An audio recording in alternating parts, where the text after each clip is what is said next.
We can make it so. All right, next question. Hi. Up there? Hi, up here. Oh. The other side. Hi, I just wanted to say before my question, a group of us were here for like 21 hours. We all froze together, then we all sweated together, but it was so worth it.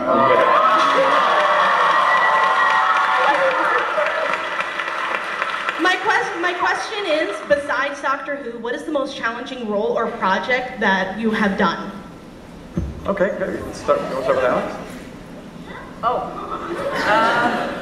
Well, I have to say, actually, in terms of a role, physically, I think River Song is the most challenging, just because I get the chance to, you know, kick some ass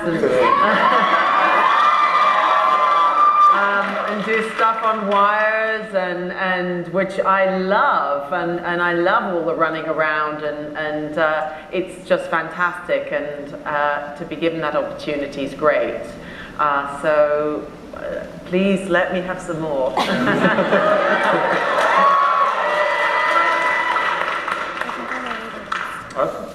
I can't even remember what else I've done. Things for so long. You know, every job has its challenges. Yeah, and this works us really hard, but you know, it's got such amazing rewards as well.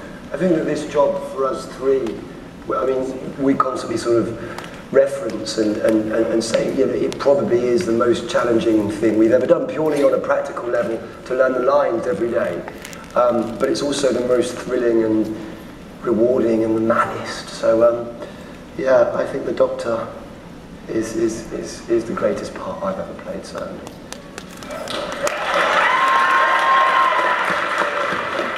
Karen, what about you?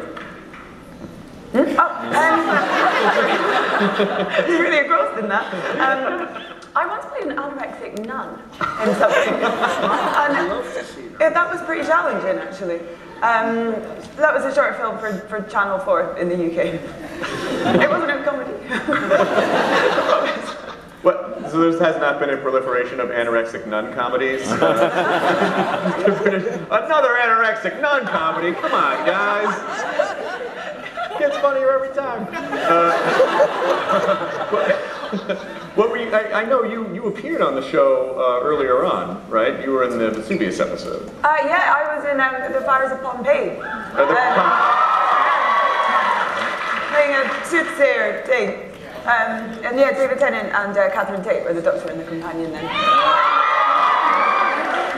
So at that time, you were just sort of, you just did that one episode. So how did it come around that you and It's completely unrelated, actually, because these guys are it's a whole new team working on the last series in the series of Doctor Who. So it's just completely unrelated and just coincidence.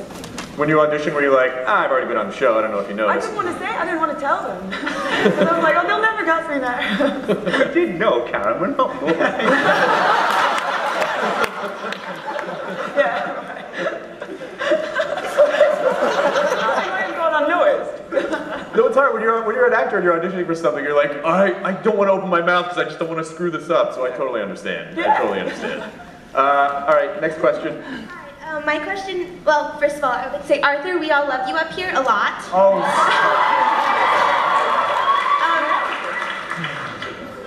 It's a good day for you. My question's actually for Steven. When you create your characters, you seem to know their backstories incredibly well, but also where they're going. What do you find is easier to create in your mind before it's on the paper? Where they've been or where they are going to go? Well, that all sort of happens at the same time, really, because it's a story you're telling. So you are thinking that this person's going to come into this and they're going to do this, and it just sort of expands that way. I mean, generally speaking, I'd write my way into it. I'd write dialogue and scenes, and you start to know who they are and where they must have been and where they're probably going to go. I mean, that sounds like a terribly vague answer. That's because it is a vague answer. And absolutely, it's a bit like dealing with the silence. I never remember a blind thing about what I've done. I just watch it on the telly, and it was like you are making it up as you go, and it sort of unfolds. Also, this is completely the wrong forum, but I want to say that I loved coupling. It was genius. Oh, thank you very much. Never the wrong forum. Yeah, how do you manage to, I mean, you basically have decades of storylines that you have to kind of work within. So, I mean, how are you able to balance, you know, writing new stuff but staying within the rules? What do you mean with Doctor Who because of the long history? Yes, yes. I can never honestly think of it. First of all, in a terrifying fan level, I have memorised all of Doctor Who. I don't have to think about it. I know it better than those guys. I can out-fan the fans. As an artistic list-making fan, I'm number one. It's a terrible thing to boast about. It means you don't have a girlfriend ever. But you have to be careful because I just heard a sound from a dude up there that took that as a personal challenge. We will see about that, Steven Moffat. I bet you like that. No, to be honest with you, writing Doctor Who, that's not what you think about. The actual backstory of Doctor Who is tiny.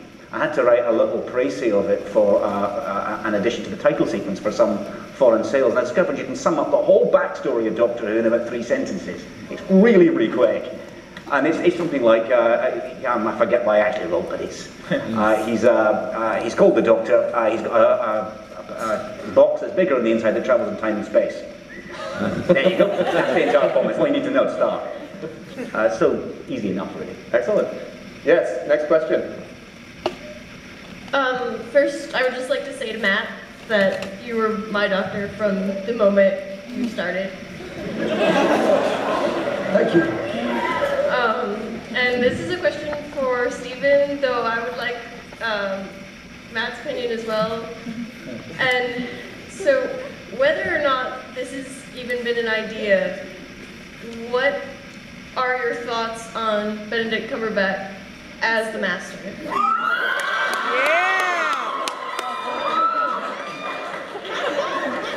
Well, don't you think my life is confusing enough? Listen, if Johnson could hear you, you would not live another hour. He came up to me after the, I shouldn't tell you this, but I'm going to. After the press launch for The End of Time, and he was, and he'd been saying, I think now that David's left as the Doctor, I would have to leave as the Master. And he pulls me aside and says, I didn't mean that. I'm fine. They don't all regenerate at the same time. Look at me, I'm fit, I'm okay. But Benedict has to wait in line, probably. Oh, how confusing would it be? All 4 cheekbones in one string.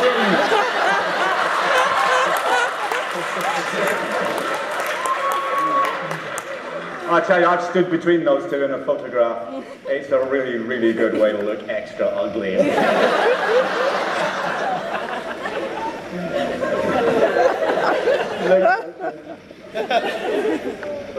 Hi. Oh, wait.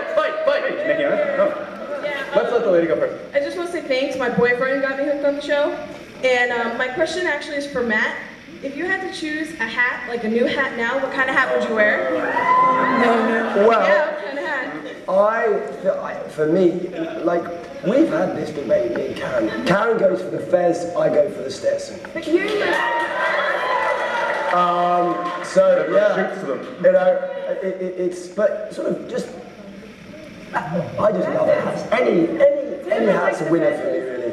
Sombrero?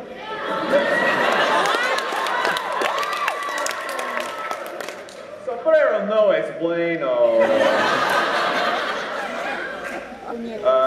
This shit over here, yes. I don't mean to be a critic. This thing that we just watched was probably the best bit of television I have ever seen. Oh my God! Oh, hang on, So far, no pressure. Wait a no minute. pressure. The old switcheroo. Oh, I don't know. He said probably. So, as we do on the internet, and this is sort of like the internet come to life, we like to think terrifying. We like to look at shit. Yeah, we look at shows that we love and we sort of combine them. Like I would say, I would love to see Doctor Who go up against Godzilla. What impossible thing would you like to combine that you could never actually do? Like 2 shows with Doctor Who. Well, we can't do any of them we like, really, can't we? We just do a version. I think probably that for me as a fan, I'd like to see the Doctor meet Mr. Spock, but I don't think it's going to happen.